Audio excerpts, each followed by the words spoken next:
আসসালামু আলাইকুম বন্ধুরা। কি অবস্থা সবার? আশা করি সবাই ভালো আছেন। ঢাকা থেকে ছাড়ার সময় এবং কক্সবাজার পৌঁছানোর সময়। ঢাকা থেকে কক্সবাজার মোট দুটি ট্রেন চলাচল করে। ট্রেনগুলো হল কক্সবাজার এক্সপ্রেস ও পর্যটক express. Train number 1 Cox's Bazar express. বন্ধের দিন সোমবার। ঢাকা থেকে ছাড়ার সময় রাত 11টা এবং কক্সবাজার পৌঁছানোর সময় সকাল 7:20।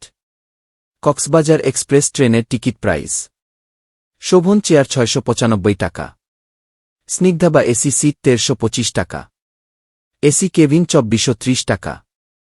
কক্সবাজার এক্সপ্রেস ট্রেনের রোড ম্যাপ: ঢাকা যাত্রা শুরু রাত 11টা, বিমানবন্দর রাত 11:28, চট্টগ্রাম রাত 4:20, কক্সবাজার সকাল 7:20।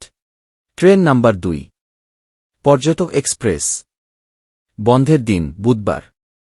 ঢাকা থেকে ছাড়ার সময় সকাল 6:15 এবং কক্সবাজার পৌঁছানোর সময় দুপুর 2:40।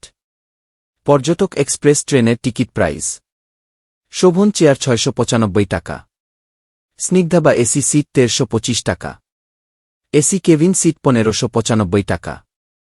পর্যটক এক্সপ্রেস ট্রেনের রোড ম্যাপ: ঢাকা যাত্রা শুরু সকাল 6:15, বিমানবন্দর সকাল 6:43, চট্টগ্রাম সকাল 11:40, কক্সবাজার দুপুর 2:40।